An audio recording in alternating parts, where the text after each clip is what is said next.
महती कृपा है ठाकुर जी की हम आप सब लोग ये भागवती कथा सुन रहे हैं, आज जिसका चतुर्थ दिवस है और आज नंदोत्सव कथा में होना है। श्रीमद् भागवत की कथा में चौथे दिन ही क्यों होता है कृष्ण जन्म? कृष्ण प्रधान भागवत कथा है तो पहले दिन ही क्यों नहीं होता? नंद घर आनंद भयो जय कन्हैया लाल, वहीं से ही कथा शुरू होनी चाहिए। 4 दिन क्यों लगते हैं कृष्ण जन्मोत्सव करने में? बहुत सावधानी से सुनिएगा। कपिल देवभूति संवाद में भगवान कपिल देवभूति माता को 4 प्रकार के भक्तों के विषय में बताते हैं। कपिल भगवान देवभूति माता से कहते हैं, मैया मेरे 4 प्रकार के भक्त होते हैं, सतोगुणी, रजोगुणी, तमोगुणी और निर्गुणी। इन चारों के लक्षण क्या होते हैं और मुझे कौन सा प्रिय होता है, इस विषय को श्री कपिल भगवान देवभूति माता को समझाते हैं। आप लोगों को अवकाश मिले ना तो भी नासिक वाली मास भर की कथा है, उसको सुनिएगा। उसमें हमने कपिल देवभूति संवाद खूब विस्तार से सुनाया। कपिल भगवान देवभूति माता को कहते हैं, तमोगुणी, रजोगुणी, सतोगुणी और निर्गुणी, ये 4 प्रकार के मेरे भक्त होते हैं। तमोगुणी भक्त का लक्षण क्या है? बहुत ध्यान से सुनिएगा। तो कपिल भगवान कहते हैं तमोगुणी भक्त का लक्षण क्या है? तब अभिसंधाय यो हिंसाम दंभम मात्सर्यमेव वा संरम्भे भिन्न दृग्भावम मयि कुर्यात् स तामसः। आप जितने भी लोग यहां बैठे हैं या जो लोग भी इसका सीधा प्रसारण दर्शन कर रहे हैं, बंधुओं, यदि ये लक्षण आपके अंदर है तो आप समझ जाइएगा कि आप तामसी भक्त हो। भक्त तो हो पर तामसी हो, और तामस भक्त ठाकुर जी को प्रिय नहीं होता। उसको ठाकुर जी प्रिय होते हैं पर ठाकुर जी को वो इतना प्रिय नहीं होता। एक तरफा प्रेम है आपका।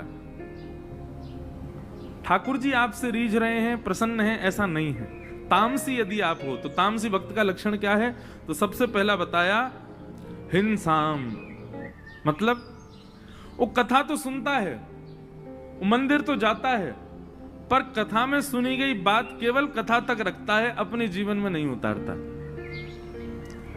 सत्संग में जाएगा, मंदिर जाएगा, सब कुछ करेगा, लेकिन अपने जीवन में उतारने की बारी जब आती है तो कुछ नहीं, 0/0। केवल सुनने तक सीमित रखता, लागू करने पर उसका कोई विश्वास नहीं होता।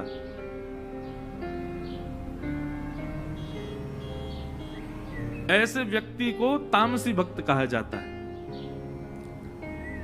भक्त क्यों है? क्योंकि कथा में तो जा रहा है। भक्त क्यों है? मंदिर तो जा रहा है। भक्त क्यों है? तीर्थों में तो जा रहा है, धाम तो जा रहा है, पर उस चीज को अपने ऊपर हावी नहीं होने देता है। जैसे आजकल इन भक्तों की ज्यादा संख्या हो गई है।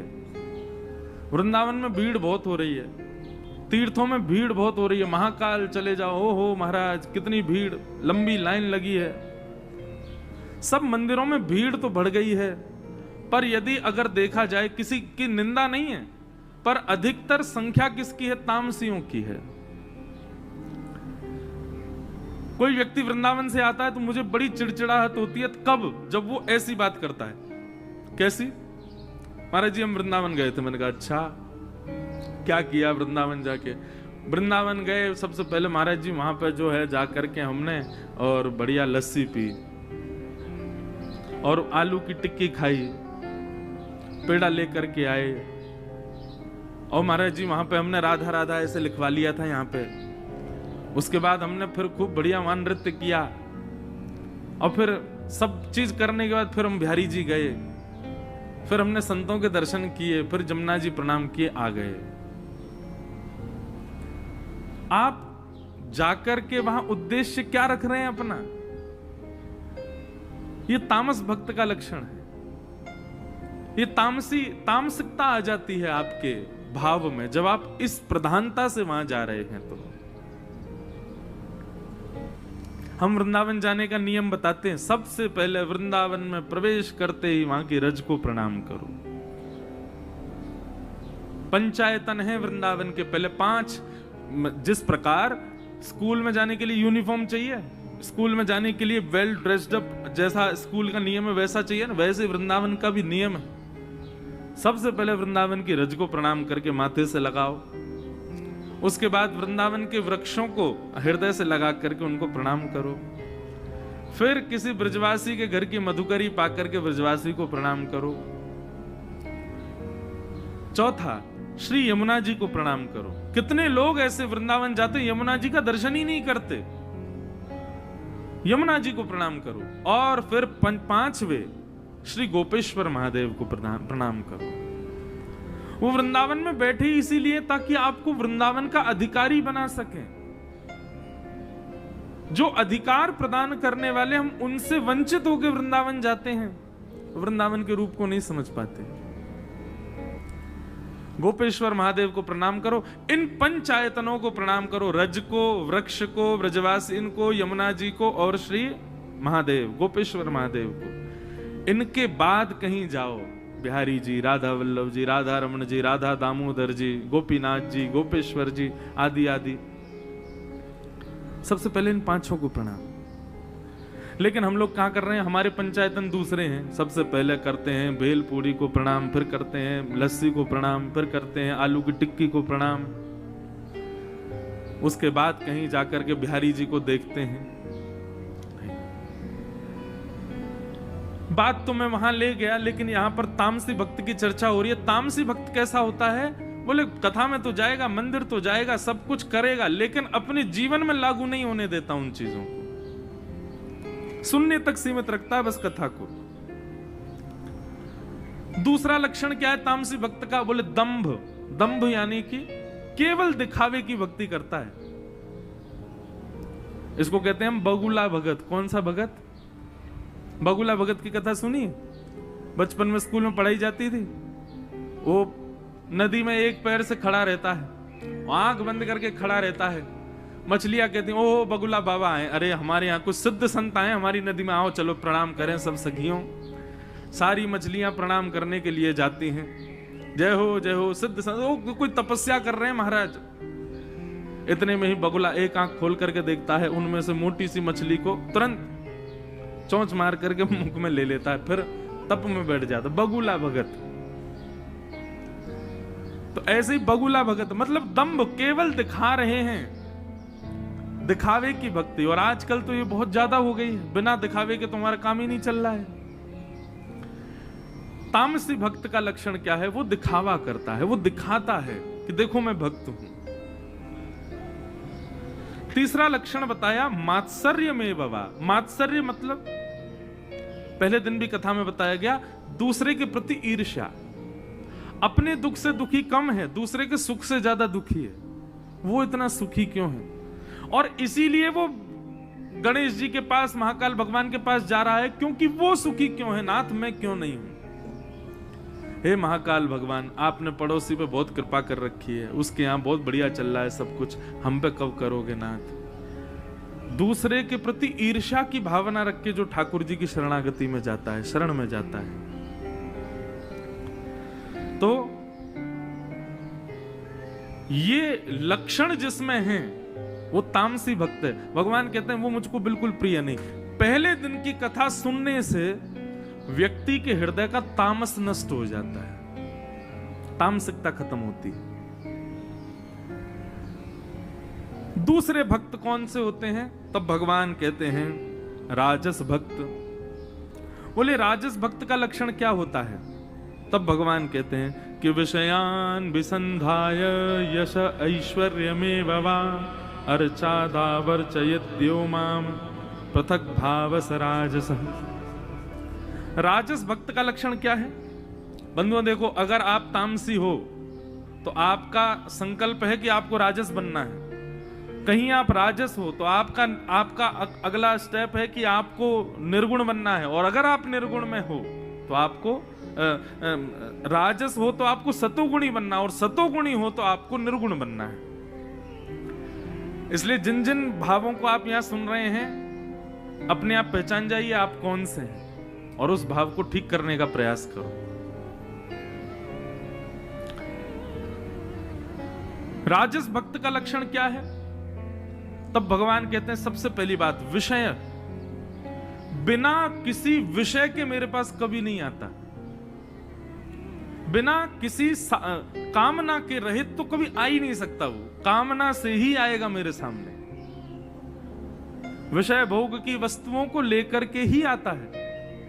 उसको देखते ही मैं समझ जाता हूं कि अब कुछ मांगेगा, गिड़गड़ाएगा मेरे आगे, क्योंकि वैसे तो ये दिखता नहीं है मंदिर में, ये केवल और केवल मांगने के लिए दिखता है। अच्छा, ऐसे लोग हमारे जीवन में भी होते हैं, वो जैसे ही दिखाई देते हैं। अच्छा, ऐसे लोगों का लक्षण क्या होता है? वो हंसते हुए ही मिलेंगे और उनको देखते ही पता चल जाता कोई काम है, इसको तभी आया है, ये ऐसे तो आ ही नहीं सकता, सोन पपड़ी लेकर के आया है, निश्चित ही कुछ बड़ा मांगने वाला है। नहीं, अब की बार तो रबड़ी लेके आया। बोले ओहो, ब्लड प्रेशर हाई हो जाता हमारा, बोलो अब पता नहीं क्या मांगेगा। ऐसे कई लोगों के नंबर भी होते हैं, उनके फोन जब आते हैं तो हमारे हाथ पांव कांप जाते, कुछ जरूर इसका कोई काम होगा तभी फोन किया है, ऐसे तो कभी करता ही नहीं याद।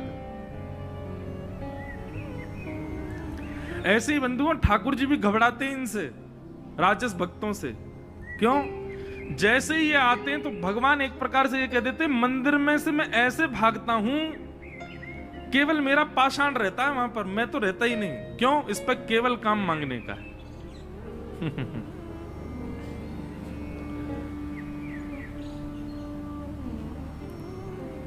मैया मुरादें पूरी कर दे, हलवा बांटूंगी।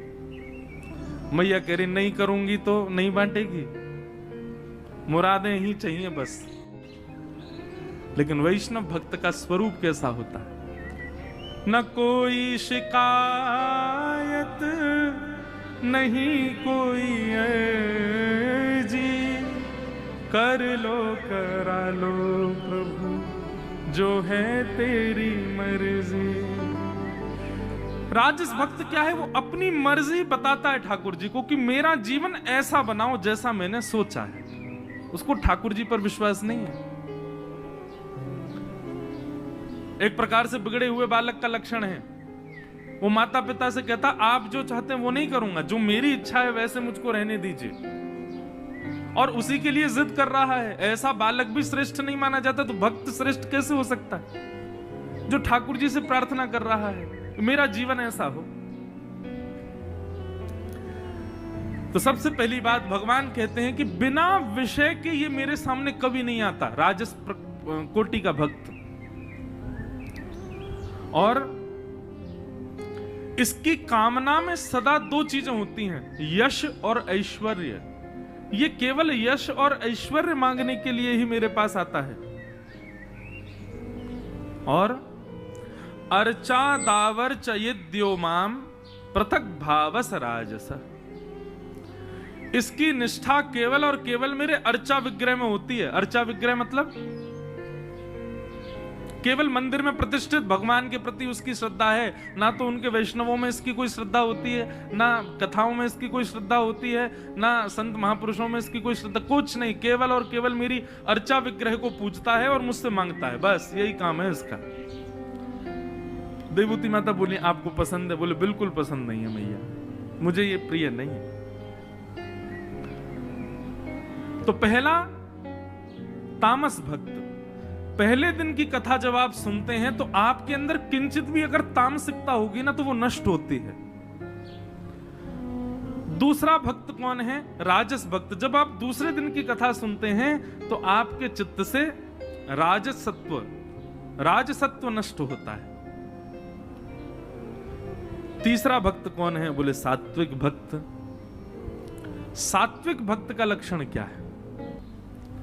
भगवान कहते हैं ये तामस और राजस से थोड़ा अच्छा है। सब लोग सावधानी से सुनो, इधर देखो, कथा सुनो। सात्विक भक्त का लक्षण क्या है? बोले कर्म निर्हारम उद्दिश्य परस्मिन् वा पदर्पणम यज्ञेदष्टव्यमति वा पृथक भाव सात्विक। सात्विक भक्त का लक्षण क्या है? बोले कर्म निर्हार मुद्देश्य। बोले मैया ये अपने कर्म पर विश्वास रखता है और कर्म में इसको सफलता मिले, कर्म स्वयं करेगा, परिश्रम स्वयं करेगा, केवल मुझसे कृपा की आकांक्षा करता है कि नाथ मैं ऐसे ऐसे ये काम कर रहा हूं और मैं करूंगा, खूब परिश्रम करूंगा, सफल होने का प्रयास करूंगा, नहीं सफल हो पाया तो कोई चिंता नहीं है, बस आप कृपा बनाए रखना। ये मुझसे सफल होने की भी कामना नहीं करता, ये कहता है सफल ना भी हूं तो चलेगा लेकिन मैं प्रयास पूरा करूंगा, आप मुझ पर कृपा रखना, दृष्टि रखना। कर्म निर्हार मुद्देश्य परिस्मिन वा तदर्पणम। और मैया इसका दूसरा लक्षण क्या है? ये कर्म तो करता है अपने बल पर, मेरे से कहता है केवल कृपा रखना, और जब कर्म इसका सफल हो जाता है ना तो सफल होने पर ये सारा श्रेय मुझी को दे देता है कि ठाकुर जी की कृपा से हुआ, मैंने कुछ नहीं किया। देवभूति माता बोली फिर तो ये आपको बहुत अच्छा लगता होगा। ठाकुर जी बोले मतलब हाँ प्रिय है पर इतना प्रिय भी नहीं है, अच्छा लगता है पर इतना ज्यादा अच्छा नहीं लगता।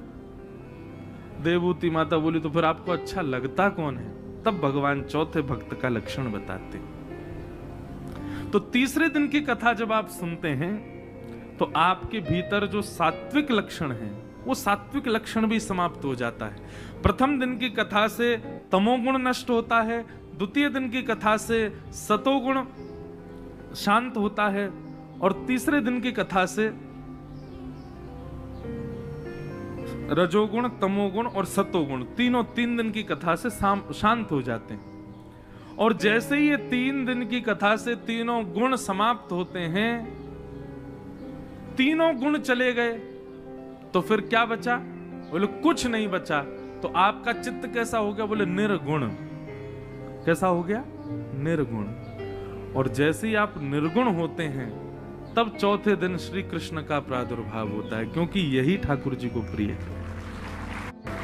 आप राम कथा सुनो, वहां पर भी चौथे दिन राम जन्म होता है, वहां पर भी 3 दिन तक दुनिया भर की बातें, ज्ञान, वैराग्य, भक्ति सुनाई जाती है, ताकि आपके चित्त से सतोगुण, रजोगुण और तमोगुण तीनों शांत हों। जब आप निर्गुण हो जाओगे तब आपको कथा में कृष्ण जन्म, राम जन्म मिलेगा। अब सुनो निर्गुणता किसे कहते हैं। अगर आज भी ऐसे नहीं हुए जैसा निर्गुण को होना चाहिए तो क्षमा कीजिएगा, आपका तन प्रवेश कर रहा है चौथे दिन की कथा में, मन बुद्धि प्रवेश नहीं कर रहे। निर्गुण भक्त का लक्षण क्या है? तब भगवान कहते हैं कि लक्षणम भक्ति योगस्य निर्गुणस्य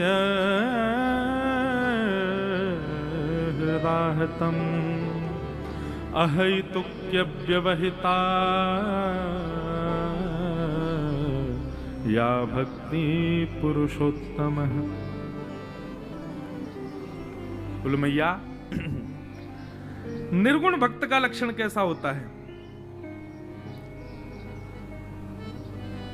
जैसा मैं अभी थोड़ी देर पहले गा रहा था, न कोई शिकायत नहीं कोई अर्जी, कर लो करा लो प्रभु जो है तेरी मर्जी, सुख दो या गम जो भी मैं प्रेम से सहूंगा, जहां ले चलोगे वहीं मैं चलूंगा।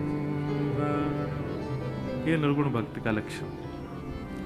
वो ठाकुर जी से ना तो कोई शिकायत करता है, आपने ऐसा क्यों किया मेरे साथ, कभी नहीं। ना ही ठाकुर जी के सामने कोई अर्जी रखता है कि नाथ ये कर दो, ये कर दो, ऐसा कर दो, ये कर दो, कुछ नहीं। ठाकुर जी से कभी कुछ नहीं मांगता। आप जो देंगे, तेरे फूलों से भी प्यार, तेरे कांटों से भी प्यार, तू जो भी देना चाहे दे दे मेरे करतार। भाई प्रेम का स्वरूप ये होता है कि सामने वाला यदि आपको पुष्प दे तो ही आप खुश रहो, नहीं आपका प्रेमी यदि कभी आप पर रुष्ट भी हो जाए तो उसकी रुष्टता भी स्वीकार करो। प्रेमी का तो सब कुछ स्वीकार होता है, केवल वो अच्छा अच्छा ही रहे, वो अच्छा अच्छा ही कहे, वो अच्छा अच्छा ही बोले तो ही आपको स्वीकार है। नहीं, उसकी हर भाव, हर स्थिति, हर परिस्थिति आपको स्वीकार होती है। ये निर्गुण भक्त जो होता है ये ठाकुर जी से प्रेम करता है, और प्रेम करने के बाद में ठाकुर जी जो प्रस्तुत कर दें उसको सब स्वीकार होता है। वो कभी ठाकुर जी के सामने रोता नहीं कि नाथ ऐसा क्यों कर रहे हैं। सुदामा जी महाराज, आज एकादशी है, कुछ नहीं खाया, कल द्वादशी है तो घर में सामग्री नहीं है तो दूसरे दिन भी व्रत हो गया, तीसरे दिन थोड़ी बहुत सामग्री आई तो बालकों को खिला दिया, फिर भी स्वयं भूखे रहे, पत्नी भी भूखी रही। चौथे दिन किसी ने सामग्री दी नहीं तो फिर भूखे रहे। पांचवें दिन पत्नी कहती है हमारा कैसा जीवन है, 4 दिन तो हमको अन्न नहीं मिलता और 5वें दिन एकादशी आ जाती है, कैसा जीवन है हमारा। सुदामा जी महाराज कहते हैं अरे देवी ऐसा मत कहो, तुमको पता है शास्त्र आज्ञा करते हैं जिस दिन व्यक्ति अन्न का सेवन नहीं करता है, जिस दिन व्यक्ति भोजन सेवन नहीं करता है, व्रत करता है, उस दिन ठाकुर जी उसको याद करते हैं, ठाकुर जी उसकी बड़ी स्मृति करते हैं, उस पर दया करते हैं कि अरे बताओ बेचारा आज भूखा है।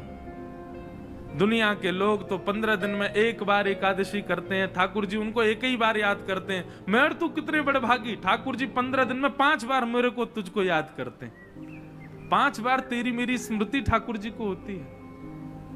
निर्गुण भक्त का तो ऐसा लक्षण होता है, वो हर स्थिति स्वीकार करता है अपने स्वामी की, आप जैसे भी दो मुझे स्वीकार। और निर्गुण भक्त का एक लक्षण तो इतना विलक्षण बताया भगवान कपिल ने। देवभूति माता कहती हैं क्या ये आपसे आपको भी नहीं मांगता? भगवान बोले नहीं मैया, सालोक्य साष्टि सामिप्य सारूप्य एकमत्युत दीयमानम न गृह्णन्ति विना मत्सेवनम जनाः। 5 प्रकार की मुक्ति होती है, बहुत ध्यान से सुनिएगा, सब लोग सावधानी से सुनो। 5 प्रकार की मुक्ति होती है। कौन कौन सी? सबसे पहली मुक्ति का नाम है सालोक्य मुक्ति। सालोक्य मुक्ति का मतलब क्या होता है कि मृत्यु के पश्चात भक्त को उस लोक की प्राप्ति हो जाए जिस लोक में ठाकुर जी की नित्य लीला चलती है। वैकुंठ लोक हो, साकेत धाम हो, गोलोक धाम हो, उस लोक की प्राप्ति, इसको कहते हैं सालोक्य मुक्ति।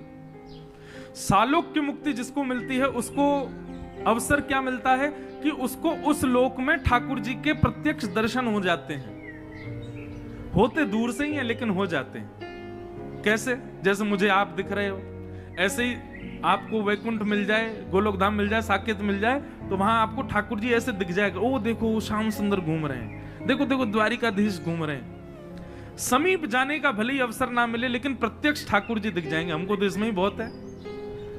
तो पहली मुक्ति का नाम है सालोक्य मुक्ति।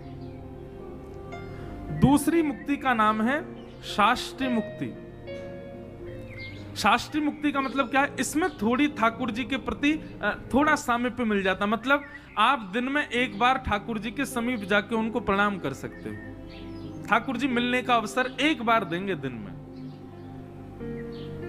और या फिर आपको कोई सेवा मिल जाएगी, जैसे आज ठाकुर जी ये वस्त्र पहनने वाले हैं, इन वस्त्रों को तैयार कर लाओ, आज ठाकुर जी के लिए चंदन घिसलाओ, आज ठाकुर जी की रसोई में आप कुछ बनाए आओ। ठाकुर जी के समीप की थोड़ी सेवा आपको मिल जाएंगी, ये कहते हैं शास्त्रीय मुक्ति। तो सालोक्य मुक्ति, शास्त्रीय मुक्ति, फिर तीसरी मुक्ति सामीप्य मुक्ति। ये सामीप्य मुक्ति कैसी होती है? इसमें आपको ठाकुर जी के संग रहने का अवसर मिल जाता है। भैया आज ठाकुर जी जा रहे हैं, बोले कहां? बोले ध्रुवलोक जा रहे हैं, तो आप संग में जा सकते हो, ठाकुर जी के संग संग पीछे पीछे चल सकते हो। ठाकुर जी की पादुका उठा करके कहीं रख दो, ठाकुर जी की पादुका उठा लो। ठाकुर जी जब पादुका पहने आपके कंधे पे हाथ भी रख सकते हैं। ठाकुर जी का कभी झोला उठा लो, ठाकुर जी की जो सामग्री है कभी उनको ले लो। भगवान रथ पे बैठेंगे, रथ संभाल दो, रथ में संग बैठ जाओ। ये सामीप्य मुक्ति। बहुत ध्यान से सुनिएगा। इन मुक्तियों का चिंतन करके जो भजन करता है ना, उसी मुक्ति की प्राप्ति फिर होती है भजन के भाव से। तो पहली सालोक की मुक्ति। अब अगर ऐसा भाव रखें तो कोई सालोक की मुक्ति तो पाएगा ही नहीं। बोले कि नहीं हमको लोग थोड़ी चाहिए, हमें तो सामीप्य चाहिए। लेकिन उसमें भी आपकी भजन की गति देखी जाए, कितना भजन किया गया। भाई जिस प्रकार आपको आवाज आ रही है हमारी, थोड़ी नेक और बढ़ा। जिस प्रकार कहीं नौकरी करनी हो तो दो काम चलते हैं नौकरी मिलने के। पहला तो कहीं से जैक लगवा दो।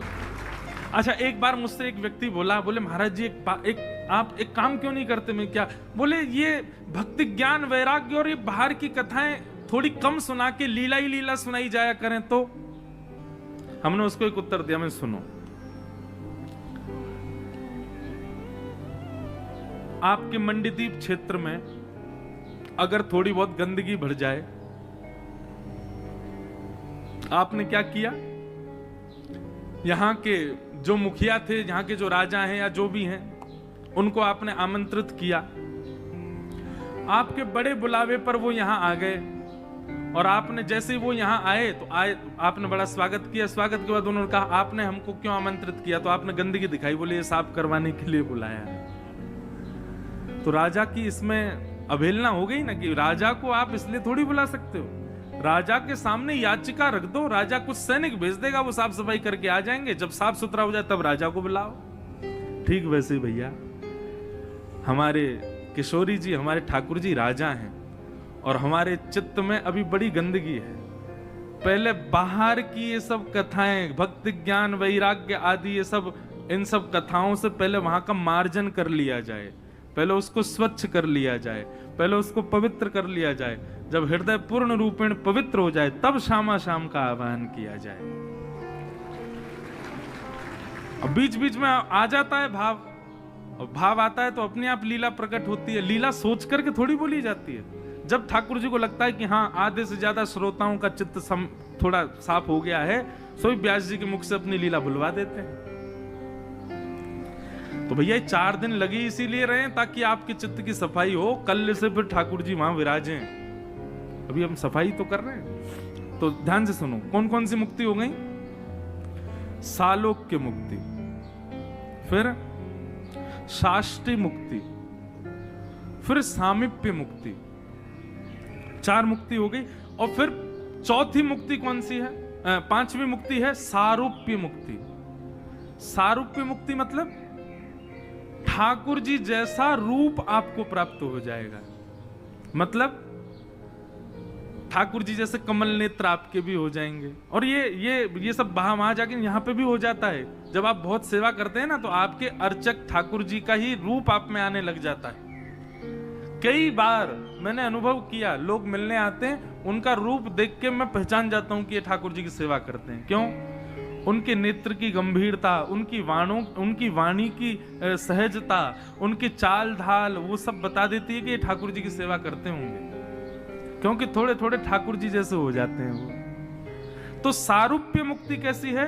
बोले कि भगवान अपने जैसा रूप धारण करा देते हैं। और सारूप्य मुक्ति का एक आनंद विलक्षण ये है कि आप ठाकुर जी का श्रृंगार करो, फिर ठाकुर जी आपका श्रृंगार करेंगे।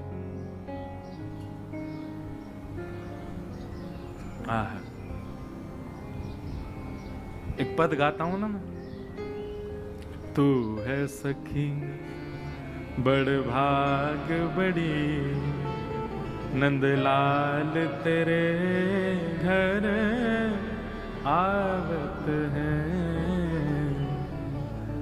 तू अपनो श्रृंगार करत है, तू अपनो श्रृंगार करत। ये दर्पण हाथ दिखावत है, ये दर्पण हाथ आप अपना श्रृंगार करो, ठाकुर जी ऐसे दर्पण लिए बैठे रहेंगे। आप थोड़ा मुंह ऊपर करो, ठाकुर जी दर्पण ऊपर करेंगे, नीचे करेंगे, इधर उधर करें। ये सारूप्य मुक्ति है। निज कर गूथ सुमन के गजरा, निज कर गूथ सुमन के। आपकी बैनी, आपकी जो चोटी है, ठाकुर जी अपने हाथ से गूथेंगे और गूथ करके बीच बीच में सुंदर सुंदर पुष्प सजा देंगे। निज कर गूथ सुमन के गजरा, निज कर गूथ सुमन के गजरा, अपने ही हाथ पहरावत हैं, अपने ही हाथ पहरावत हैं। ये है सारूप्य मुक्ति। अच्छा, एक बात कहूं बंधु, हम जिन मुक्तियों के विषय में सुन रहे हैं, ये मृत्यु के पश्चात की मुक्तियां हैं। इनकी प्राप्ति के लिए जप, तप, नियम, व्रत, अनुष्ठान और जीवन पर्यंत बड़ी शुद्धता की आवश्यकता है। और अंते नारायण स्मृति, अंत में नारायण स्मृति होगी, तब जाकर के ये मुक्तियां मिलेंगी। लेकिन यदि जीते जी आपने प्रेम लक्षणा भक्ति को जीवन में उतार लिया, तो ये सारी मुक्ति में मिलने वाले जो जो आपको रस हैं, वो जीवित अवस्था में इसी मृत्यु लोक में मिल जाएंगे।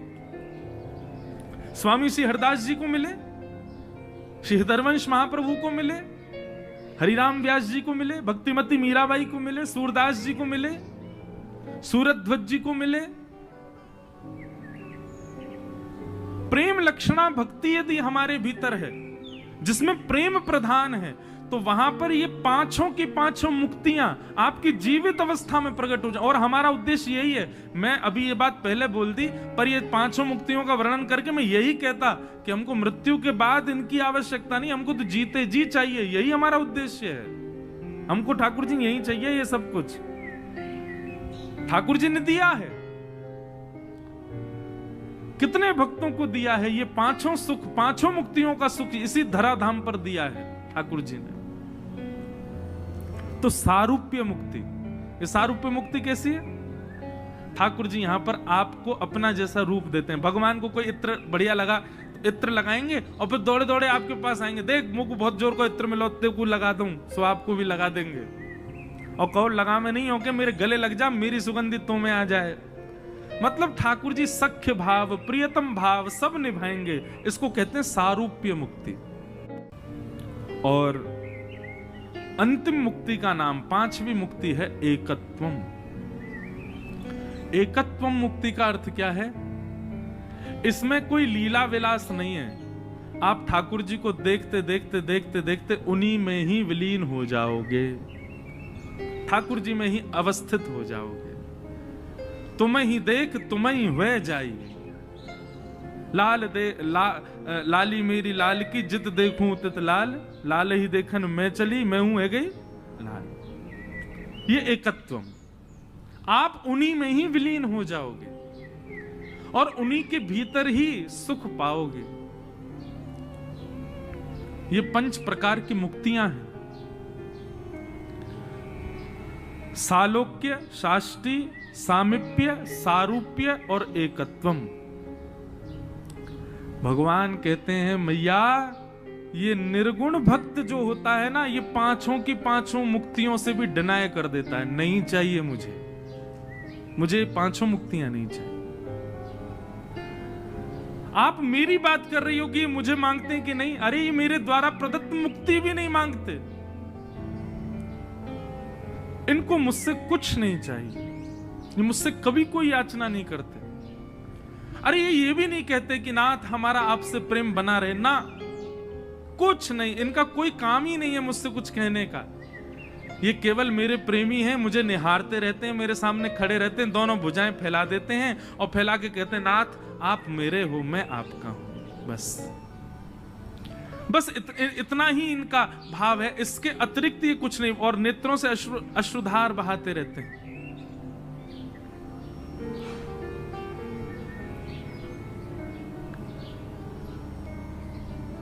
कुछ नहीं मांगते। मैया इस प्रकार की भावना रखने वाले ये निर्गुण भक्त, ये मुझे सबसे ज्यादा प्राणों से भी ज्यादा प्रिय लगते हैं। मुझे प्राणों से भी अति प्रिय हैं ये भक्त। और बंधुओं, हम जिन जिन भक्तों की रस चर्चा सुनते हैं कथाओं में, चाहे वो भक्तमाल के भक्त हों, चाहे वो भागवत जी के भक्त हों, ये सारे भक्त निर्गुण भक्ति के उपासक हैं। इसीलिए ठाकुर जी को प्रिय, ठाकुर जी को अच्छे लगते हैं। तो चौथे दिन कथा होने का कारण ये है ताकि राजस, तामस और सात्विक 3 दिन की कथा से ये तीनों गुण हमारे शून्य हो जाएं, और जैसे ही हम निर्गुण हो जाएं तब हम गाएं, नंद घर आनंद भयो जय कन्हैया लाल की, हाथी दीने घोड़ा दीने और दीनी पा, नंद घर आनंद भयो। अब राजस और सात्विक और तामस भक्त यदि इसको गाएगा तो वो आनंद लेगा, लेकिन ठाकुर जी को सुख नहीं मिलेगा। ठाकुर जी को तो तब सुख, आपको पता है ब्रजवासियों की स्थिति क्या थी? नंद बाबा अटारी पर खड़े होकर के रत्न लुटा रहे थे, और ब्रजवासी इतने निर्गुण हो गए थे कि ब्रजवासी ऐसे झोला फैला करके लूटे रत्नों को, और उन रत्नों को लूट करके भर के लेके जाएं, स्वयं टीले पर चढ़ जाएं और स्वयं भी ले लेकर के दूसरों पर लुटा दे। कुछ भी अपने पास नहीं रखा ब्रजवासियों ने, इतने निर्गुण हो गए। शाम को यहाँ टॉफी और बिस्किट लुटाए जाएं, महाराज माताओं में, बहनों में, भाइयों में घमासान मच जाती, मेरा बिस्कुट ले गया। हम निर्गुण कहां हैं? गुब्बारे फोड़ने में लगेगी होड़, कौन किस पर चढ़ के फोड़े। हम निर्गुण कहां हैं? हाँ, निर्गुण। ये चौथे दिन कृष्ण जन्मोत्सव, कृष्ण लीला इसलिए आती है ताकि निर्गुणता चित्त में आ जाए, निर्गुण भाव चित्त में आ जाए, कोई याचना नहीं।